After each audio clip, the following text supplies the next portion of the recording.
Don't ever use the word smart with me, Joe. Never use the word smart with me. You didn't even remember where you went to college, and wherever you did go to college, you finished last in your class, Joe. Not first, last. That was a highlight of the debate last night from the president. Probably one of his more stellar moments in what was a stellar performance. And I am not saying that sarcastically. I think the president did very well last night. And everyone on Twitter this morning, I watched the debate start to finish. Uninterrupted. I did not even get up. He kept my attention for the whole thing. So I'm watching the whole thing. I'm laughing throughout. I could not stop laughing at certain parts. And he would make me laugh, and I would keep laughing. I mean, the topic would move on, and I would still be just thinking about his response. So I was going to do a post-debate show as well, and I was still reeling from this whole thing. It was a performance unlike I've ever seen before. I've never seen him that aggressive. He wasn't that aggressive with Hillary Clinton, at least not that I remember. And maybe that has to do with maybe she was a woman. He didn't want to go too hard on her. I have no idea. But last night, it was just howitzer after howitzer. And look, to Biden's credit, he hung in there. But I did the show before the debate, and I said he really has two options. He's either going to go at Biden hard, interrupt him, get in his face, or he's going to come out and be calm and act presidential and be basically who all of his advisors probably want him to be. But he was not that last night. He was Trump last night. Trump on steroids. Now, I know everyone's talking about Chris Wallace. You know, the Chris Wallace thing doesn't really interest me, to be honest. It didn't surprise me. I warned you about that. I warned people that Chris Wallace would come out swinging, and Chris Wallace, and my last show was about how Trump is not actually facing off against Joe Biden in this election. He's facing off against the media.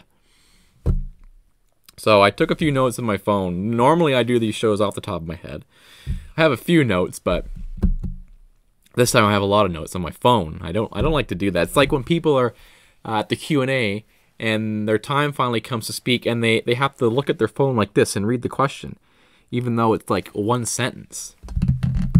Anyway, so he was much more aggressive than I anticipated, which caught me off guard. It was like, whew, you know, like even for someone who is used to Trump being how he is, this was like, wow. And it didn't take him long. It was like, what, 4 or 5 minutes in when he started. As I say, I enjoyed the debate. I came away with a great feeling. I was laughing. I was entertained like I never have been for 2 hours. It's so much better than watching a basketball game or something. Are you kidding me? An hour and a half of entertainment like that? Unpredictability, live unpredictability, and facing off for the most powerful position on earth? No, actually, I'd rather watch the basketball game. Yeah, you know what? No. Maybe there was a time when I would have rather watched the basketball game or football game or hockey game or whatever. Not anymore, okay? This is entertainment. And that is what the president understands best. And very few people grasp this. I don't know why. But they still think politics is like about policies, and it's like an academic exercise, the debate. You know, it's like, ooh, we're going to talk about the issues tonight, and one side's going to make their case for conservatism, and the other side's going to make their case for liberalism, like we're in a seminar class in some social science nightmare. So Trump understands that America is more WWE than it is C-SPAN, okay? Now, I'm not saying I actually like that or I agree with that, but that is how it is, okay?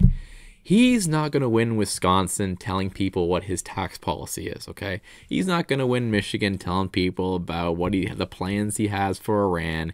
He's going to win Michigan and Wisconsin by being the alpha male that he is. I'm sorry.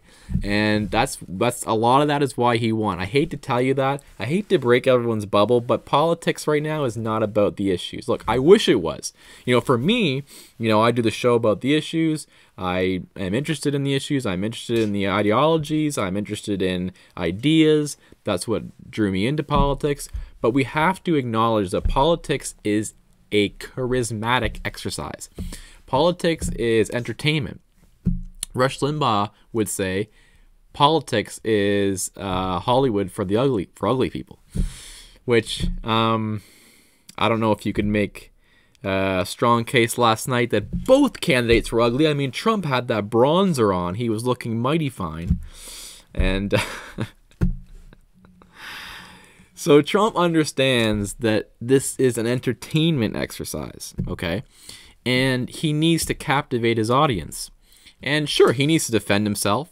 He needs to be on the... And I'm about to get, into the serious part of this, which is that the country is under siege, and apparently people on the right are worried about Trump's tone. They're worried about that he's too aggressive or something. Meanwhile, Antifa is setting whole neighborhoods on fire, whole cities on fire, burning them to a crisp. And we're concerned, I wish we had someone who is a little more delicate, who is a little more statesman-like. I keep hearing that from our side. Trump's ideas are great, but I just wish there was someone else arguing for them. No, if there was someone else arguing for them, they wouldn't have even won in the first place, okay? What do you want? Do you want John Kasich, whatever his name is? Do you want him? Do you want Mitt Romney again? If that's who the GOP wants, then I guess you can go forward and you can keep losing if you want. Or you can have the entertainer who comes up and does both. He is fighting for the country and he's entertaining you. I mean, and there is a strategy, by the way, to him constantly interrupting Joe Biden. He's constantly on the offense. The whole point of a debate, from Joe Biden's point of view, is sound bites. Okay? He wants to have a 30 or 40 or possibly 60-second clip of him saying something very clever and pointing his finger at Donald Trump and saying, my son served in Iraq and you called him a loser, blah, blah. But every time Biden tried to do that, Trump would interject. So he would ruin the soundbite, essentially. And he did that all night long. And that wasn't the only reason why he did it. That was the major reason. Another reason is that most people, even if they are a politician who's been around a long time, like Joe Biden has, they cannot handle chaos for very long. And Trump is a man who is unique in that he thrives in chaotic environments. He thrives when barbs are being thrown. He thrives when he is having a confrontation with his opponent. I actually don't think he's controversial or confrontational in real life. Maybe a little bit. He needed to be in the business he was in real estate and what have you. But I don't think he wants to be that way, but he needs to be that way if he's going to win.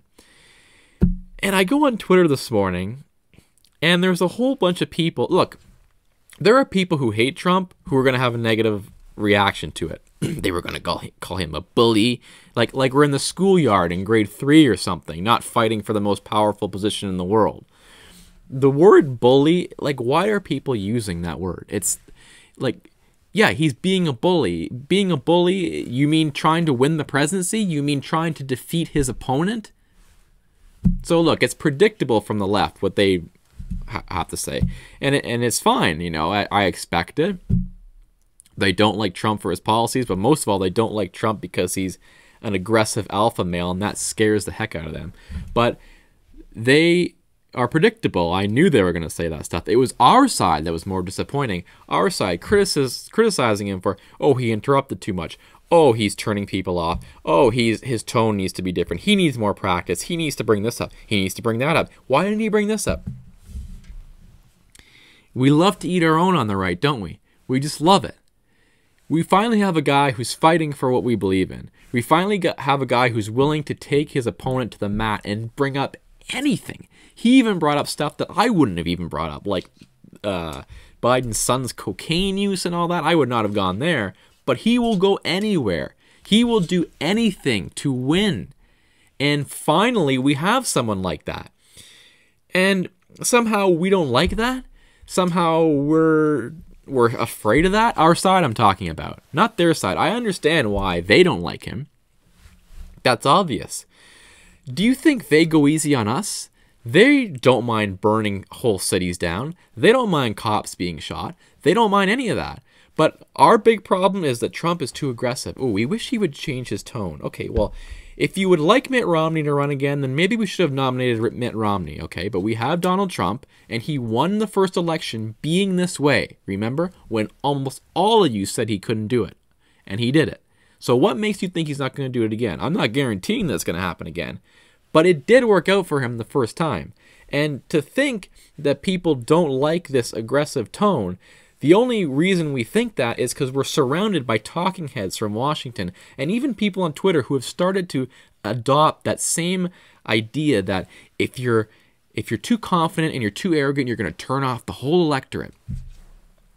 Meanwhile, on Telemundo, was it Telemundo? Which one was it? It was a Spanish TV station. They did a poll right after. And Trump, who is the winner of the debate? Trump 60-something, Biden 30-something%. An overwhelming victory. And this is among people speaking Spanish. The whole debate and the whole commentary on that channel was in Spanish. So what do you think the rural parts of the country are thinking? What do you think rural Wisconsin and rural Ohio and even the suburban areas of these places, what do you think they're thinking? So we're way too defensive, and Trump just fights fire with fire. That's what he does. Finally, we have someone to do it. Finally, we have someone to defend ourselves. Finally. And Biden brings up the Proud Boys. The Proud Boys. As I'm going to do an entire show after this. I will post it after this one. An entire show. I'll make it like 20 minutes dedicated to who the Proud Boys are. Because I guarantee you, Biden has no clue who the Proud Boys are. The Proud Boys are not a white supremacist group. And I know people wanted Trump to disavow. That's the big story. That's the big takeaway. They love the white supremacist stuff, by the way. Somehow, Trump and our side need to disavow the Proud Boys who haven't been involved in an altercation. I mean, maybe there's one here or there, but the Proud Boys? Are you kidding me? Why do we have to disavow the Proud Boys? Why don't they have to disavow Antifa, who for every single night for the past 3 months have been burning down cities, businesses, towns, and shooting cops? And yet, the big problem in the country is Proud Boys? What? If this were like 2 days after Charlottesville, and by the way, I'm not even sure the Proud Boys were in Charlottesville, but you'll have to fact check me on that. But if this were like a day or two after Charlottesville, okay, I'd understand. But that was 3 years ago. And right now, BLM and Antifa are setting cities on fire. They're looting. They're pillaging these cities. They are destroying entire towns over cases that didn't go their way. Okay, maybe. Do they have a legitimate case? I don't know. Maybe. But shouldn't the onus be on the left to disavow their groups instead of us disavowing the Proud Boys? I just, it's unreal. And here's the thing. I came away from the debate very energized and very entertained. I don't know. I hope that a lot of the Trump base did. And I think part of his strategy was base oriented. I think he has come to the conclusion that a lot of people, he's not going to change their minds. And he just needs the Trump base to get out plus a couple more percent, and he can do it. That's his calculation, I think. We'll see what he's like in the next debate. But he understands that he needs the base, and the base is very important because everyone just talks about the undecideds, right? It's all, can Trump convince the 2% who are undecided? But really, I think he's going after the base, and I think he's trying to get them to come out. And I think they did like the debate last night. But I'm not sure if the entire country did. I'm not sure if the moderates and the independents did. But if they didn't, then that's okay. But if the reason they didn't like it was because he's too aggressive, then let me just say this. The country doesn't deserve to remain a superpower, okay? When the Republic is hanging on by a string, and there are radical elements, Black Lives Matter, Antifa, and so on, who are trying to wreak havoc in cities and have complete disregard for the laws in the country and the basic decency law, like the way they act when it's not a protest anymore, it's a riot. They're ruining people's businesses, they're ruining people's lives, okay? Plus, The left in its own self, in terms of economics and everything else, is shifting more and more radical. They're trying to change the country. And if the people don't have the stomach for a tough alpha male leader who is a little bit aggressive in pursuing his saving the country, if they don't like that, if they agree with him on what he's doing and they abandon him because he was a little too harsh in doing it, then the United States does not deserve to be saved, because it's not a task that's easy. It's not a task that's going to happen by someone being gentle and nice and being conciliatory. It's really going to happen with someone who just takes the reins and says, we are going to save this country. We're not going to allow the radical elements to keep going forward more and more and more. We're not going to allow the riots. We're not going to allow the looting. We're going to have law and order in this country. And if people agree with that, which I think they do, but they don't want to go along with it because the messenger is too aggressive, or the messenger is too brash and not of their liking. We'd rather have, we agree with what he's saying, but we'd rather have someone a little more acceptable saying it. Then you don't deserve to save the country. You don't deserve to win. Okay? We finally have someone who gave up his life, and it was a very nice life, to go forward and take on the left. And he is relentless in doing it. And he never stops. And the energy never drops. And you watch him in the debate and it's constant. And he never stops. He is always on the offense. Always challenging. And by the way, that's part of why he would not, or at least not outright disavow the white supremacists. Because it's not that he sympathizes with them. It's that when Chris Wallace asks the question, he acts indignant that why do I even have to be defensive? Trump is not a guy who likes to ever be on the defensive. Being on the defensive to Trump, that just doesn't happen for more than a second or two. Even in 2016, when right after the Access Hollywood tape came out, remember the debate was the next night or the next 2 nights after or something, and the first question was about that. He answered it and disposed of it fairly quickly, about a minute or so, not even, and then straight in to the emails and Clinton and the corruption and Bill Clinton and everything else. He loves to be on the offense. He will not be put on the defensive. And Republicans for years and years and years have existed always on the defensive, always letting the left set the agenda, always letting them put us on our heels, always having to answer for ourselves, always having to disavow this group, always having to say, no, we don't believe this, we don't believe that, and they never have to answer for anything. The left never has to answer for it, even when there are groups who are destroying cities and towns. The left never has to answer for it. And if you thought Chris Wallace was going to ask them to answer for it, you are sadly mistaken. I'm seeing a lot of people this morning complaining about Chris Wallace, and it's as though they're shocked. It's as though they're surprised that Chris Wallace was somehow against Trump. I warned you he would be against Trump. I warned you that's what he would do. I warned you he would try to kneecap Trump. He came in and saved Biden multiple times. All in all, I loved the performance the president gave. It was aggressive. It was strong. He is defending us. He's defending our ideas. And he is doing it relentlessly. He's doing it aggressively. And I don't mind that. I don't mind if he's aggressive, as long as he's defending what we believe in. But we're going to have all these minutia talks about, if only he phrased it this way, if only he flipped the question around, and if only he disavowed this the right way. You are falling into the media's trap. You are on the defensive constantly now. Now they've got you on the defensive. Now you're saying, I hear people saying he needs to practice more. He needs to make sure he addresses this in the next debate. Well, you're basically just saying the same thing Chris Wallace is saying. He needs to address the Proud Boys next debate. He needs to clear that up. Why? The Proud Boys, how many people have the Proud Boys killed, or how many lives have the Proud Boys damaged in the last year, 2 years, 3 years? I haven't heard of anything. It'd be one thing, in all fairness, it wasn't even Chris Wallace who asked about the Proud Boys. He asked about the white supremacists to please disavow them.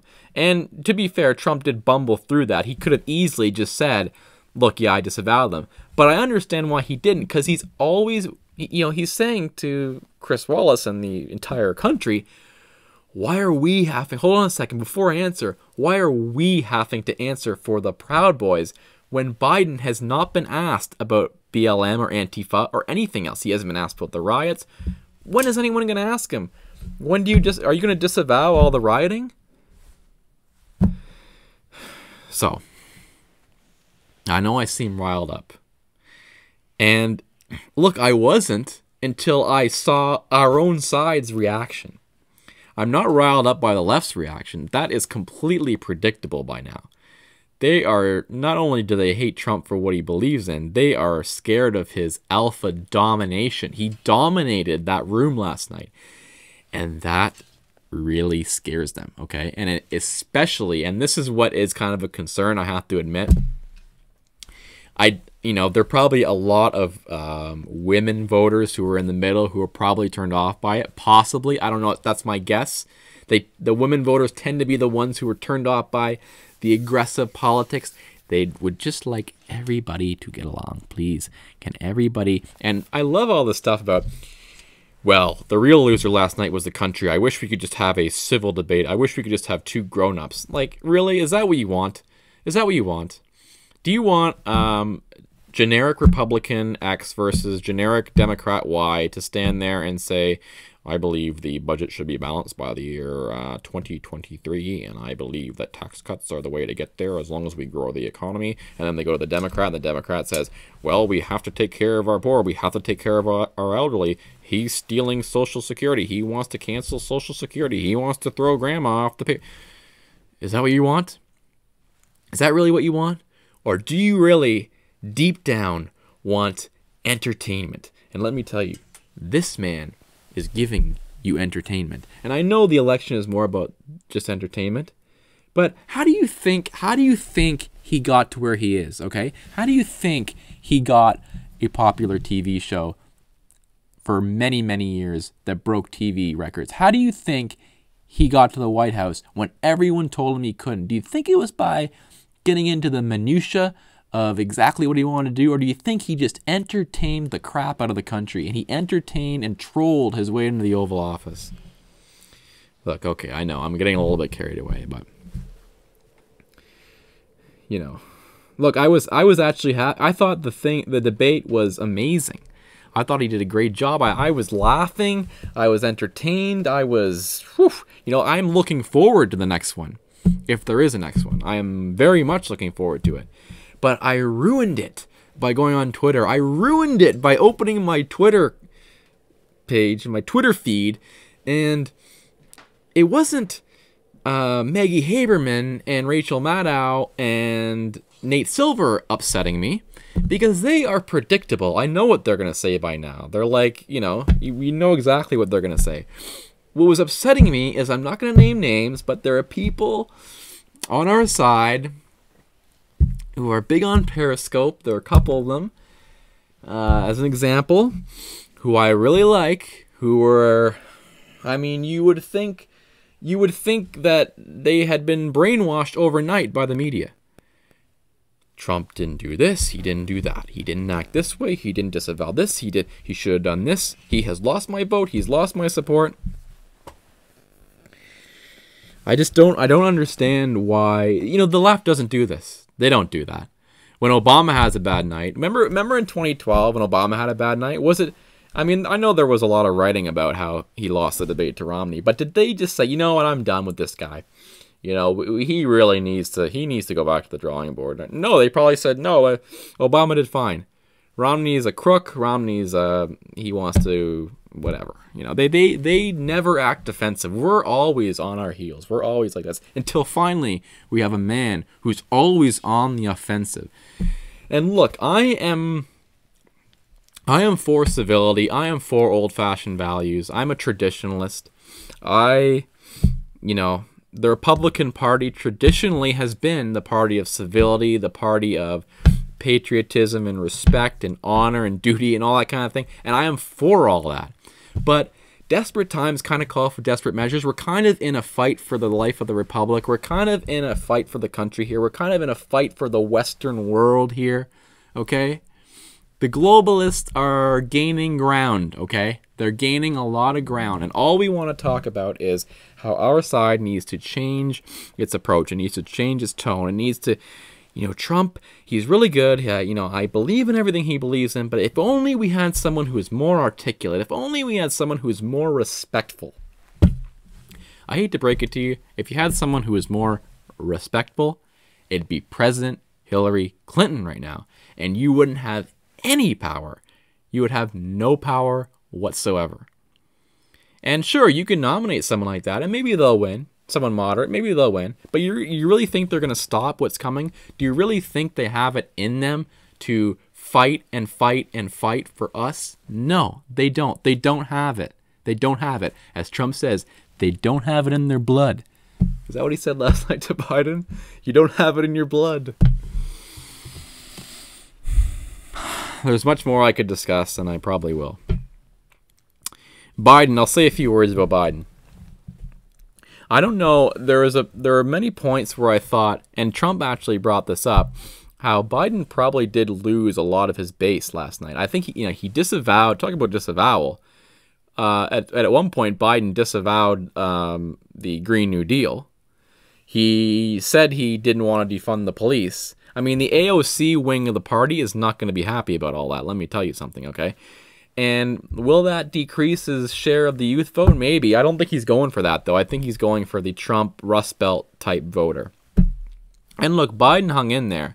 And at times, I do sort of cringe because Trump just lays into him so much, you almost feel sorry for him at times. You really do. But Biden hung in there. But he wasn't very presidential either, calling him a clown. And when they first got out onto the debate stage, Biden said, "Hey man, how's it going?" If I were Trump, I would have said, "That's Mr. President to you, Mr. Biden, Mr. Vice President." All right, so I know I'm riled up. I know I seem like I'm out of control, like the president was so-called out of control last night. There will hopefully be 2 more. There's a vice presidential one next week, and then 2 weeks from now there'll be another one. I cannot wait for that. Just the entertainment value alone. So, and look, we're almost out of time, so I'm not going to elaborate on this anymore, but the entertainment factor matters. It matters that he's funny. It matters that he's unpredictable. It matters that people cannot turn away. It was a big factor in him getting in the first place. And I'm not discounting I'm not discounting the nationalism and the populism and the, all that stuff. The actual policy, the actual agenda, which was pushed in large part by Steve Bannon and others. And that's all good stuff. And look, I'm more than happy to discuss all that every day, which is what I do here on the show. But the entertainment factor, you have to realize that politics is entertainment. It is not an Oxford debate, okay?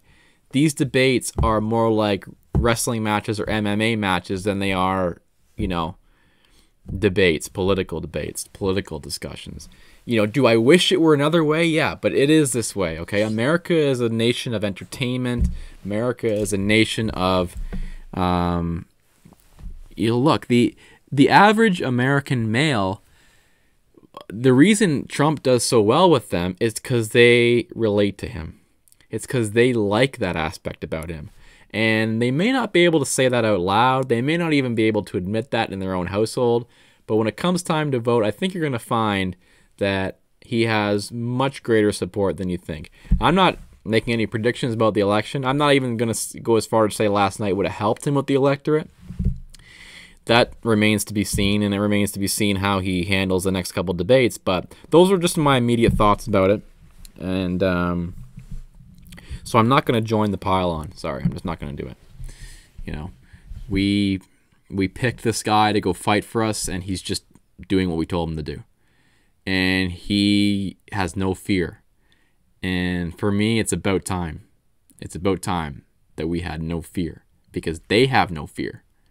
They have no fear. And finally, we are the ones who are on the offensive. We are the ones who are making them answer. And as hard as Chris Wallace tried to do, he most of the time failed at trying to put Trump on the defensive. He always pivots to offense. So I know that was a lot to digest. That was a long, I think we're at 30 minutes now. I thank you for everyone who subscribed. I thank everyone who is commenting and liking and sharing and everything else. We're still growing. We got to get to 1,000. I think we can do it. I thank you very much, everyone. Pretty soon, I'm hoping that maybe by the second or third debate, I'll be able to live stream the debate. Now, that would be fun. You would see exactly how entertained I am if you saw me live. But I thank you all. I am going to make an entire video about the Proud Boys. It's called for because I don't think people understand. The Proud Boys are not a white supremacist organization, okay? But I will make an entire video about that. Thank you for watching. I hope you enjoyed the debate as much as I did. And we will see you for the next episode of The Reaction very soon, tomorrow night.